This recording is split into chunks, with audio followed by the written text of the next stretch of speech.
पुरानी पेंशन योजना बहाली की मांग को लेकर केंद्र और राज्य कर्मियों ने हुंकार भरी है। पुरानी पेंशन योजना बहाली मंच ने प्रदेश के 35 जिलों में रथ यात्रा चलाई जा रही है। अब प्रदेश के बाकी बचे जनपद मुख्यालयों में रथ यात्रा निकालने जा रहे हैं। वहीं 21 जून को राजधानी लखनऊ में हुंकार रैली के उपरांत संसद घेराव करने की तैयारी में है। कई राज्यों की सरकारों ने कर्मचारियों के हितों को ध्यान में रखकर मंथन कर पुरानी पेंशन को बहाल किया है।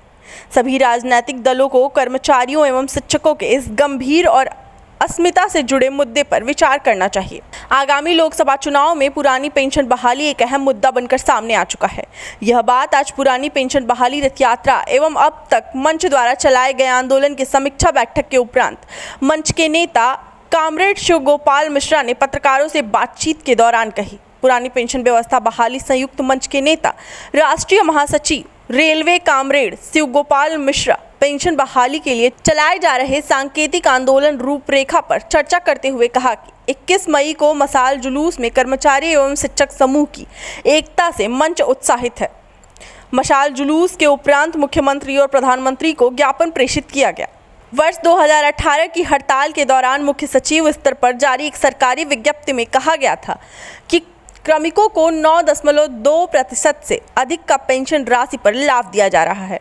उसके उपरांत पुनः फरवरी 2022 विधानसभा चुनाव से पूर्व हुए आंदोलन के उपरांत मुख्य सचिव के स्तर पर जारी प्रेस विज्ञप्ति में 9.2% से अधिक पेंशन लाभ दिए जाने का दावा किया गया। लेकिन इन दावों के विपरीत मंच के पास ऐसे सैकड़ों प्रमाण हैं जिसमें किसी को 1,000 तो किसी को 2,000 रुपये पेंशन राशि प्राप्त हो रही है। ऐसे में सरकार की कथनी और करनी सामने दिखाई पड़ रही है। नई पेंशन योजना को लागू किए हुए 17 वर्ष बीत जाने के बावजूद इसकी खामियों में सुधार नहीं किया गया। 5 राज्यों में दृढ़ इच्छा शक्ति के चलते पुरानी पेंशन योजना बहुत सोच समझकर लागू की गई। अब संसद ने नई पेंशन योजना में काफ़ी खामियां मिलने के बाद वित्त मंत्री ने कमेटी बनाने की घोषणा की है। लेकिन हमें कमेटी से कोई मतलब नहीं। हम इस संघर्ष वर्ष में पेंशन हमारा अधिकार है, हर हाल में हासिल करेंगे के मूल मंत्र पर आंदोलनरत हैं। देखिए, जो पुरानी पेंशन बहाली संयुक्त मोर्चा है उसने सारे देश के राज्य कर्मचारियों को, शिक्षकों को, केंद्र सरकार के कर्मचारियों को, इवन जो निगम के कर्मचारी हैं सबको एक मंच पर ला कर के इकट्ठा करने का काम किया है। हमारे जो अभी तक कार्यक्रम हुए वो बड़े ही सफल रहे हैं। जैसे कि 1,26,00,000 ऑनलाइन पिटीशन राष्ट्रपति को पहुंचाना, फिर इसके बाद डिस्ट्रिक्ट कलेक्ट्रेट के ऑफिसर्स में प्रदर्शन, और पिछला जो 21 मई को लोगों ने मशाल जुलूस निकाला वो तो बहुत शानदार रहा हर जगह।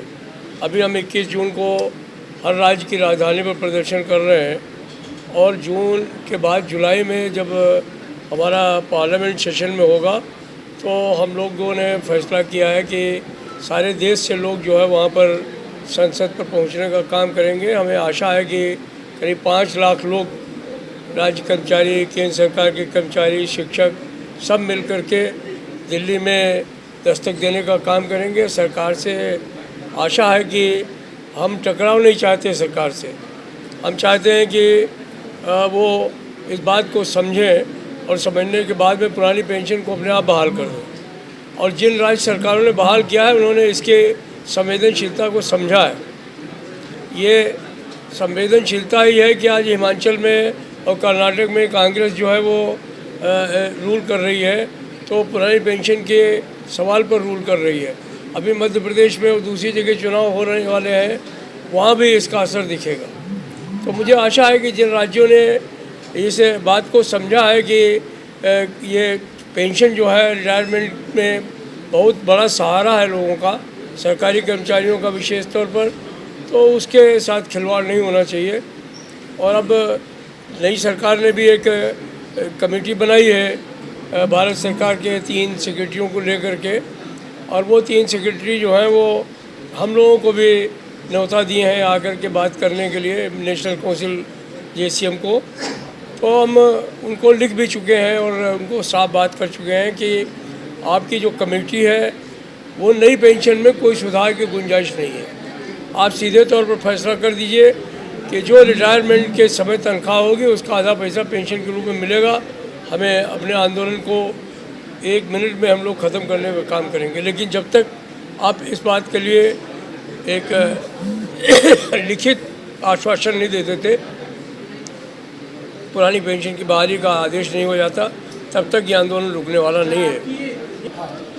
नहीं, बिल्कुल, हम लोग तो बहुत दिनों से इसमें काम कर रहे हैं। 18 में भी बड़े बड़े कार्यक्रम किए हम लोगों ने, और उसके बाद 21 में भी हम लोगों ने किया, और राजनीतिक इसको हमने रूप भी प्रदान किया, और उसमें देखा कि तमाम सारे बदलाव हुए, सीटों के बदलाव हुए, तमाम सारे विधानसभा सदस्यों के बदलाव हो गए। तो हम तो यही चाहेंगे कि सरकार को चाहिए कि अगर हमारी मांग जायज़ है, और आज की तारीख में आपको लगता है कि जायज़ ही है, क्योंकि अन्य राज्यों ने उसको लेना शुरू कर दिया, हमारी बात समझनी शुरू कर दी, और उन्होंने देखा कि इनको कुछ नहीं मिल रहा। हमारे पास हज़ारों के आंकड़े ऐसे कर्मचारियों के हैं जिनको कुछ भी नहीं मिल रहा है, जिनको जीरो यानी शून्य में वो लोग खेल रहे हैं। तो इस तरह की जब चीज़ें आ रही हैं, और अब की बार हम लोगों ने 2024 से चुनाव से पहले आपने देखा कि पहले हम लोग स्टेट के लोग आंदोलन करते थे, इस बार केंद्र के लोग भी शामिल हो गए, सारे लोग केंद्र के साथ मिलकर हम लोग आंदोलन कर रहे हैं। हम समझते हैं बड़ा आंदोलन होगा इसमें, और इसमें जब बड़ा आंदोलन होगा तो निश्चित रूप से सरकार को इसमें झुकना पड़ेगा, हमारी बात सुननी पड़ेगी।